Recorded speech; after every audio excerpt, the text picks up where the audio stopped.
About 4 weeks ago, a man and his wife visited my wife and me, and we were having conversations about different things. When we started talking about money, I knew I had to keep silent and listen to him because my opinion about money and his are the direct opposite. For example, he believes that sin goes with money, while I believe that money is neutral. He believes that you are close to heaven if you are poor. I believe the opposite. He once told me how he hated a man who has a pet because to him, having such an expensive pet means that he is wasting money. Funny enough, I have an aquarium in my home, which means he won't like how I waste money to feed fishes that will never become foods. Do you know what is ironical about this man? He worked in one of the most expensive cities in my country, and since he could not afford the rent, school fees and other expenses that come with living in a city, he left his family in a town 2 states away and usually go to visit them once in a month. Why would you be working like a slave and still believe that money is not important? Why would you be willing to sacrifice your family for work, yet you think and say getting rich is evil? Okay, what is the point of this story? You see, I can predict your future if I can listen to the words you use very often, because out of the abundance of the heart, the mouth speaks. What you say often will determine your future, not because there is anything magical in words, but because the words you use regularly is as a result of your mindset, and your mindset determines your assets or lack of it. Now, let me share with you the 3 powerful words you have to use every day of your life if you want to be successful in life. If you're new here, don't forget to subscribe so you won't miss other exciting videos like this. Number 1, no. Steve Jobs said, "People think focus means saying yes to the things you've got to focus on, but that's not what it means at all. It means saying no to the 100 other good ideas that there are." Most people think that life is about knowing what to do, but it's often about knowing what not to do, because most times you won't know what you should do, but what not to do is usually very clear. Take for instance, after studying accounting in school for some time, I discovered that I couldn't be an accountant or even an employee. What business can I do? How do I get money to finance my idea? How would I succeed? I had no idea.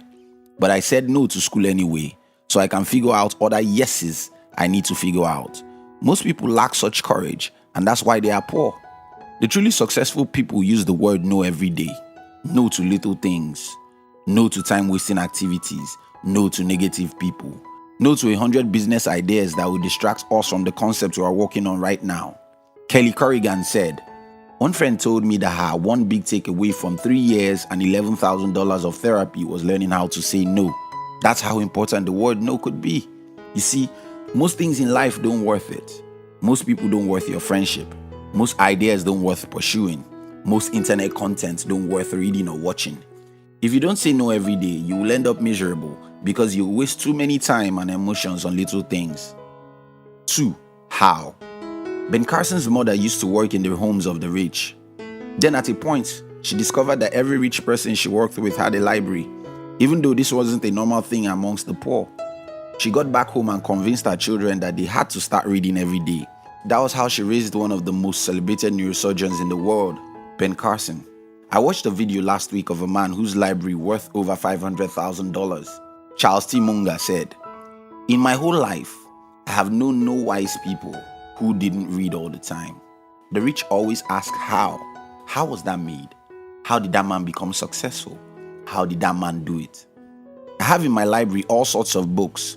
The biography of Coca-Cola, biography of Toyota Company, history of 20th century, history of ancient Egypt, Steve Jobs and how Apple was founded, biography of Phil Knight and how Nike was established, many books about marketing, psychology, and history. Why do I read so much? Well, I use the word how a whole lot. If someone achieves something extraordinary, I want to know how he did it. If a company becomes successful, I want to know how they did it. It's called curiosity, and you need it to become successful. Use the word how every day. Be curious, seek to know, ask questions, search and knock, look for answers, and you will find some. 3. Assets. Every time I need to spend money, I have to ask myself, is what I am about to buy an asset? If such thing has the possibility of making me money in the future, yes, that's an asset. If it can help me become more productive, yes, that's an asset. If it can make me healthier, yes, that's an asset. Not just money. When I wake up in the morning, I make sure I don't consume comedy videos on the internet. I don't listen to the news in the morning. And I don't do anything except my number 1 task for the day. Yes, like everyone, I consume entertainment content, but I only do that after I've used up my morning energy. An asset is a powerful word the rich use every day, and you can use it for every area of your life. Take, for instance, I just let go of a friend who has been in my life for over a decade because I sat down and wondered what he's adding to my life. He talks a lot and does nothing. He makes silly decisions and never rushes to do anything. He's not an asset in my life. And if anyone or anything isn't an asset, you can be sure they are a liability. Say no every day to little things, and don't forget that most things are little. Use the word how every day. Seek to know. Search the hidden treasure. Look for wisdom. Read boring books that no one reads. Study history because it gives us insight into the future. Study the lives of those who have achieved greatness because it gives you insight on how you can do what they did. Understand the difference between assets and liabilities. Start with your money. Pay attention to how you spend your money. Buy assets and avoid as much liabilities as your ego can allow. Then look at your friends and review them. If anyone is not adding to you, then they are probably taking away from you. Then look at your time. This is perhaps more important. See to it that you don't make entertainment, gossips, and other little things the priority of your life. Yes, you need entertainment, but you don't need it in the morning, and you don't need 5 hours of it every day.